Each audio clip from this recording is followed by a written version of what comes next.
Welcome in season 2 of Searching for the Slavic Soul. As you've noticed, it's pretty basic with no video, no fancy music and no fancy editing. And it's all on purpose because, as I will explain later, in season 2 of Searching for the Slavic Soul, we will be getting back to basics. It's been a few years, and to be honest with you, I did not think I will ever record another episode of Searching for the Slavic Soul because, well, for two reasons. The first reason is that as I was recording the last few episodes of the first season, I started realizing that the English-speaking followers of, actually not followers, but those who identify themselves as following Slavic native faith, because I kid you not, from a perspective of an actual follower of actual Slavic native faith, what you are calling following Slavic native faith is really performing some sort of Gnostic pseudo-Christianity with a Marxist bent and a good measure of other cognitive disorders, which I suspect you have as a result of generously dosing yourself with all sorts of chemicals that I assume you take because someone who you trusted and who betrayed you enormously betrayed you because this someone told you that in order to be a good person you have to feel, experience, look and behave certain way. And you, like any normal human being, can't feel, experience, look and behave in only one way. So you either concluded, or someone concluded it for you, and you believe this psychopath. But anyway, however it happened, you convinced yourself that there is something wrong with you, and therefore you have to cease being a normal human to instead become some sort of a zombie member of a hive mind. So that's the explanation I came up with a few years ago, and then I started to ask myself if I can be bothered to deal with a horde of Gnostic, pseudo-Christianized, Marxist-leaning, medicated zombies with a hive mind. And then I started to read a book titled Bogowie, committed by one called Troy David Kokoszka, who claims to be a microbiologist and self-taught, historian, some sort of a scholar of Slavic studies. It's not quite clear what this individual claims to be, but his book is stupid. Actually, it's not stupid, it's abhorrent, it's vile, it's a subversion of Slavic native faith. It's a bad book, and I strongly do not recommend you to read it. It is so bad, I didn't finish reading it.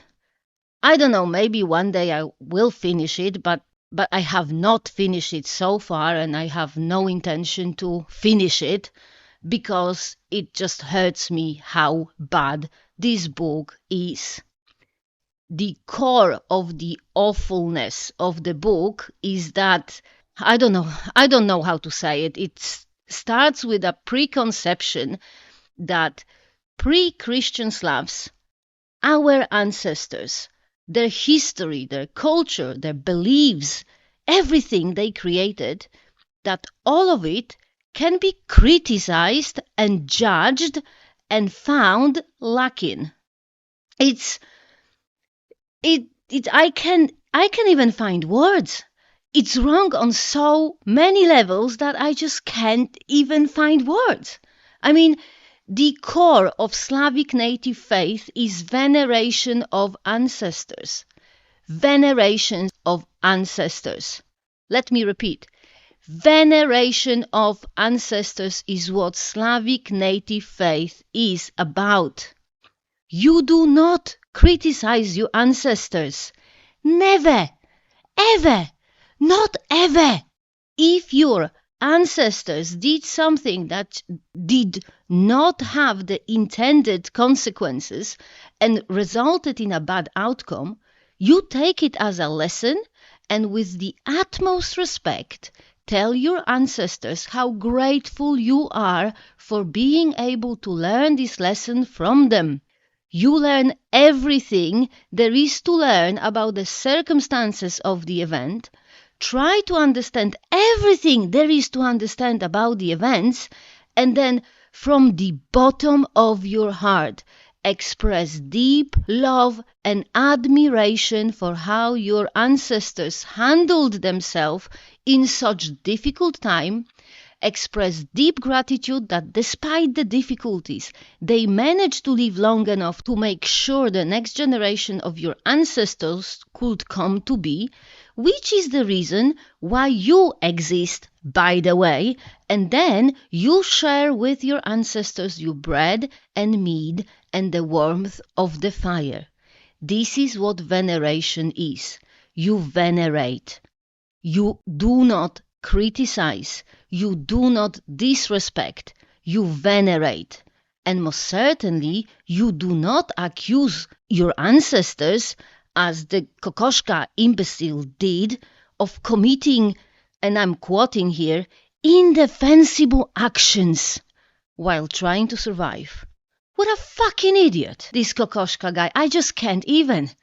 Anyway, the stupid book was a final straw, and I decided I will not waste any more time on the woke morons. Particularly because, and that was the second reason I did not want to continue with searching for the Slavic soul, I realized that while I was focused on bringing up my daughter and sharing with you the amazing culture of pre-Christian Slavs, the woke debility made its way to Poland and started poisoning my homeland. And I decided I will not have that. So I got involved into the fight against the woke in Poland, and that wasn't an easy fight, mostly because in order to know what I'm fighting with, I had to familiarize myself with the postmodern neo-Marxist literature, which is so moronic you have got to be brainwashed to be able to read it without face-palming every 5 to 10 seconds. I did persevere, I kept pushing, and a few years later it paid off with the last presidential elections where the sane candidate won. So, at least for now, the woke madness will not be able to gain much in Poland. Of course, we only won a battle and there is still a whole war to win, so I am absolutely not going to rest on my laurels.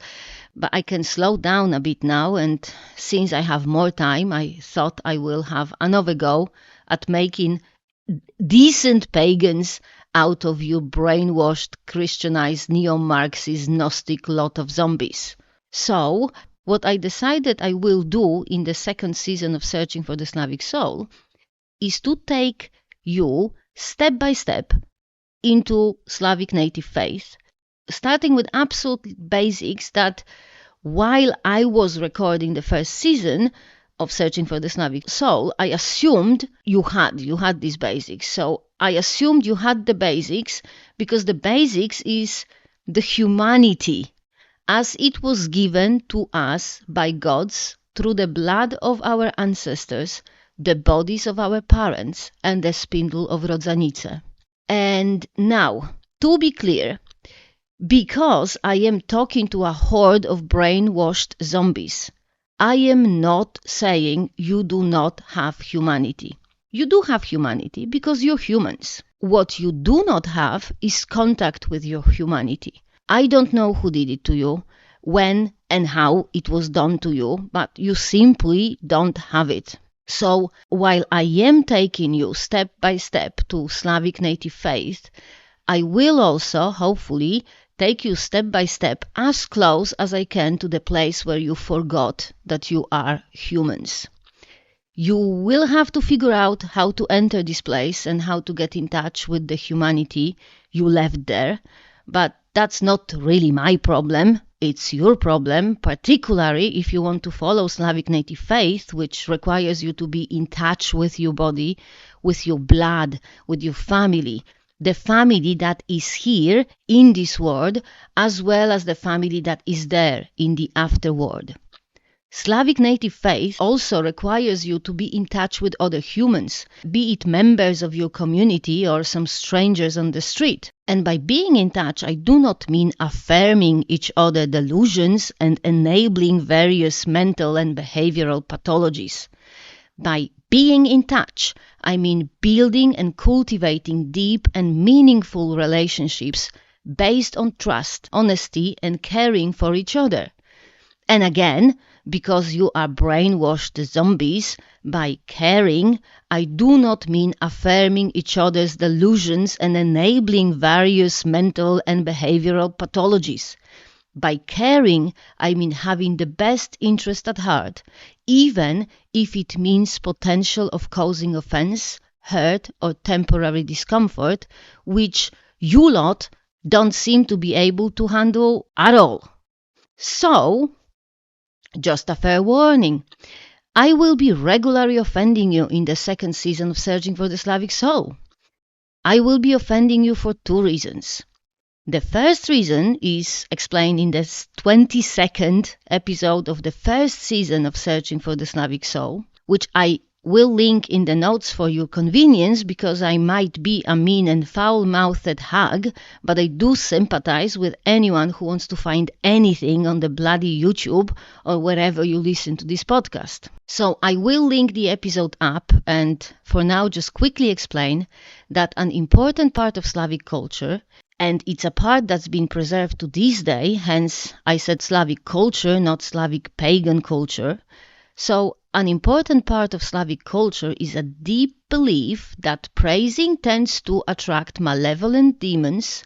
So if you really care about someone, you not only do not want to praise him or her too much, but as an extra layer of protection, you want to call him or her bad names to make sure that the malevolent demons not only don't come, but will stay away. This is why, for example, pre-Christian Slavic pagans gave their children really bad and offensive names, to make sure that any malevolent demon will see this perpetually bad-mouthed child and will stay away. So, I will be offending you because in Slavic pagan tradition, offending means caring. That's reason one.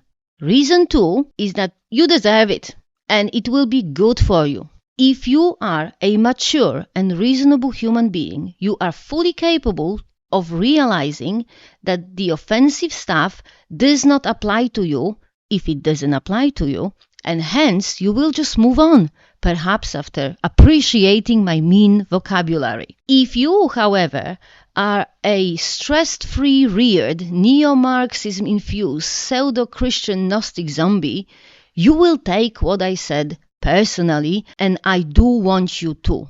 I want you to take it as personally as you can and get angry, get fuming, get furious to the point that you will feel that despite all the antidepressants and numbing agent you've been consuming since puberty.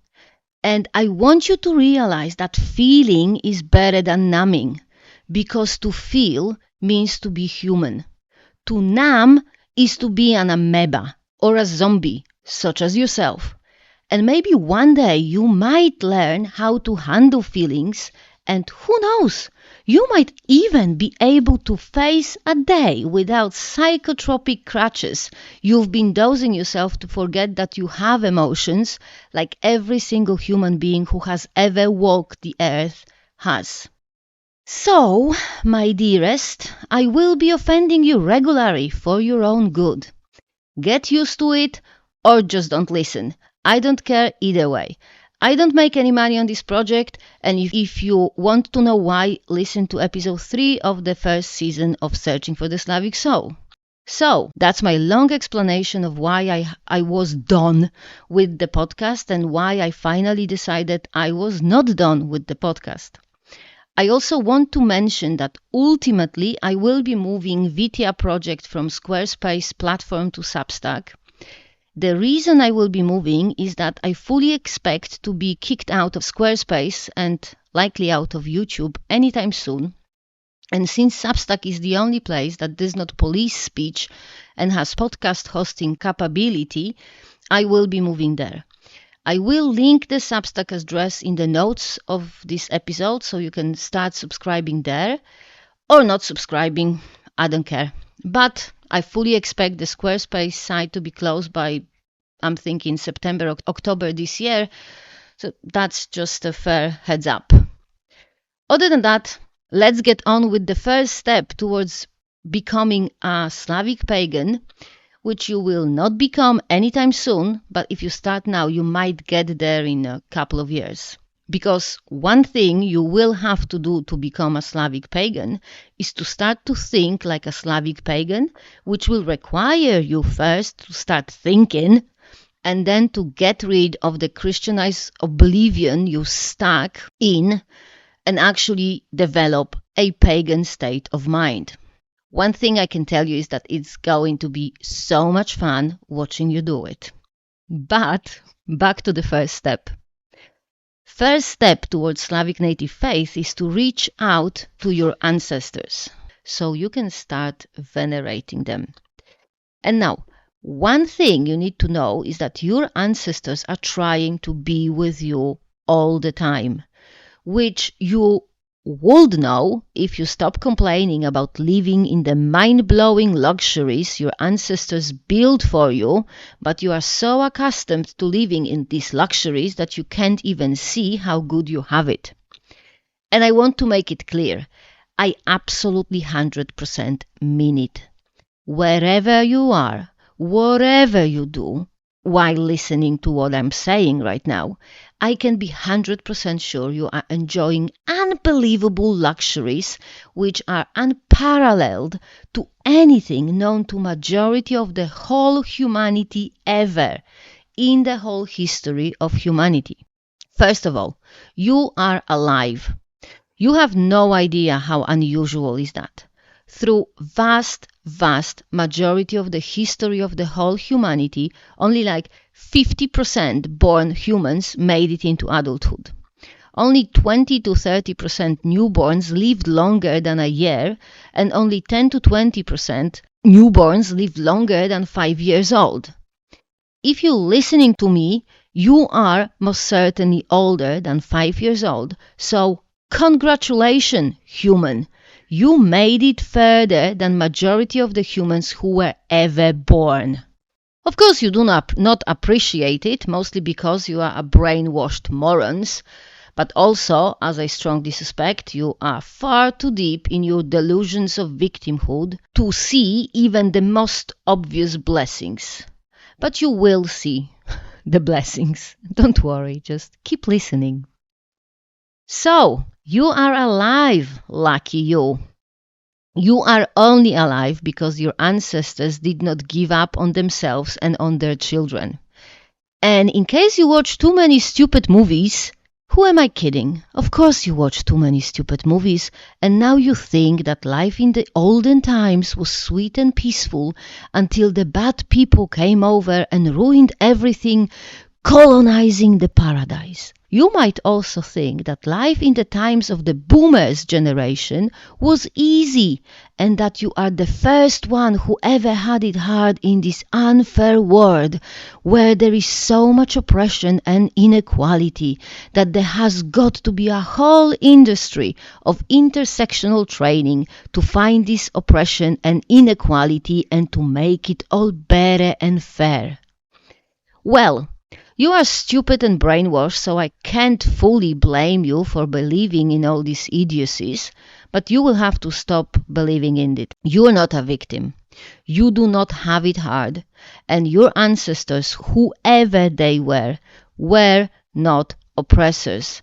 They were not victims either. They were just normal people living normal life, which is, as we say in Poland, full of zasadzkas, which basically means that it is designed to be hard because it is designed to be lived only by those who dare to live it. And your ancestors dare to live it, and you are walking proof of that. And if you're not walking, you are breathing proof of that. And if you're not breathing, then you are one of the ancestors, and I respect you greatly, and I am hereby inviting you to next Dziady to feast with me, share mead and kołacz with me, and bless me with your wisdom. Your ancestors dared to do many things which you most likely have not done or not dared to do.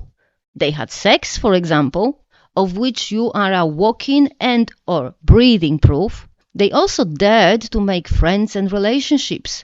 And how can I tell they did? You might ask. I can tell you how I know. I know that because you are alive.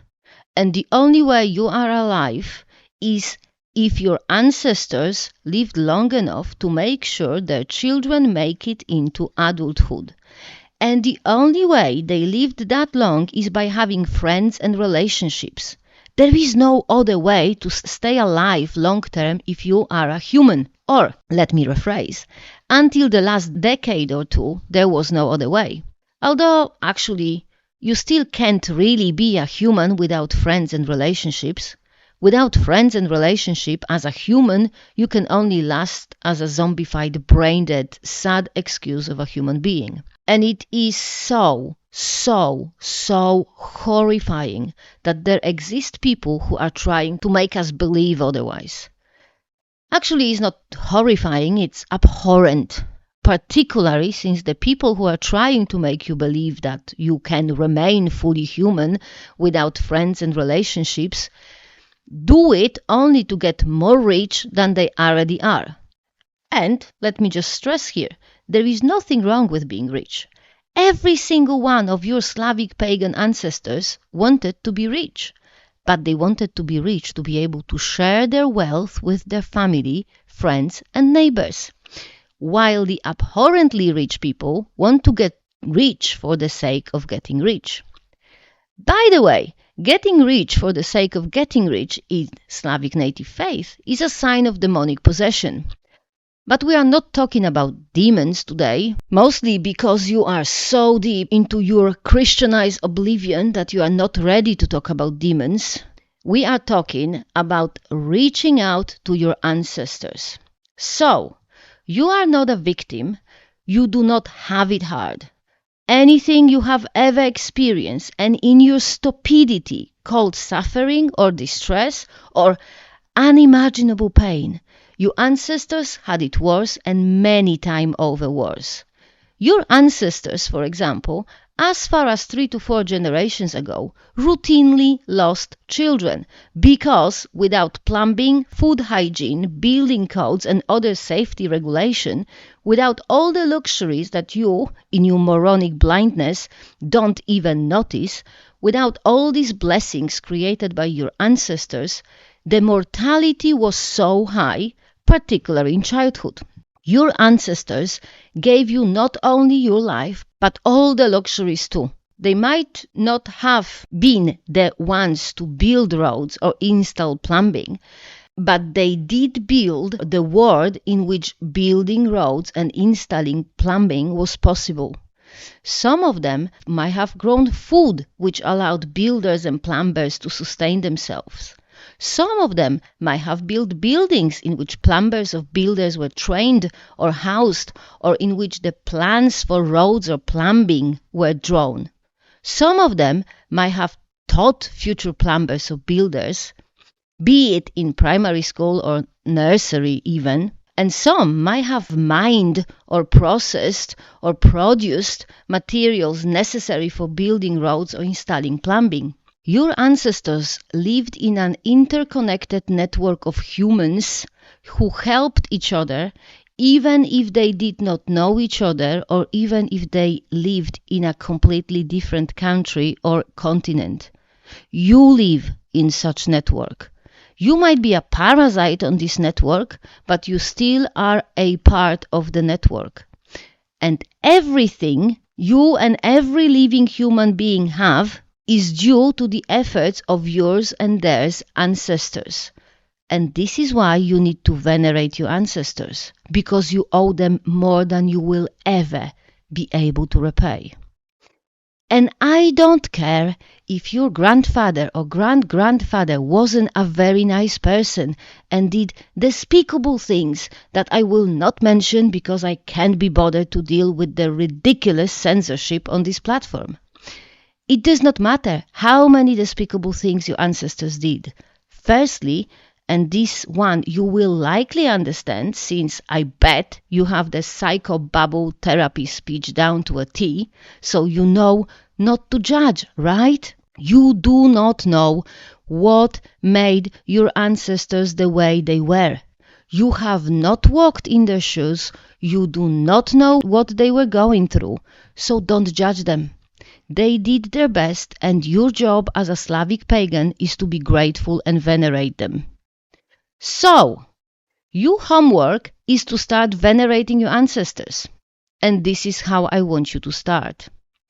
First, plan your day in such way to have a minimum 30 minutes without anyone disturbing you and without having to be in rush. It does not have to be evening, but ideally you want it to be a Thursday, since we know that Thursdays was the day when pre-Christian Slavic pagans had dinners with their ancestors and protective spirits of the household, which were most likely their ancestors too. We know it from early medieval chronicles, of which I talked about in the 20th episode of the season 1 of Searching for the Slavic Soul. So, you want to plan a minimum 30 minutes, ideally, but not necessarily on a Thursday. You want to make sure you are not in rush and that you are not disturbed. That will be your time to venerate your ancestors. Then, plan a meal.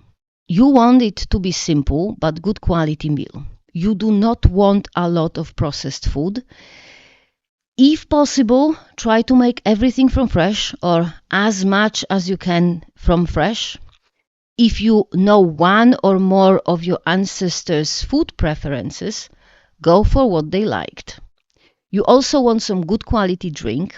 Ideally, it should be mead, but beer will do too. It does not have to be alcoholic, but preferably it should be, because fermented drinks is what ancestors prefer. If you don't drink alcohol, go for milk or some sort of honey-sweetened tea.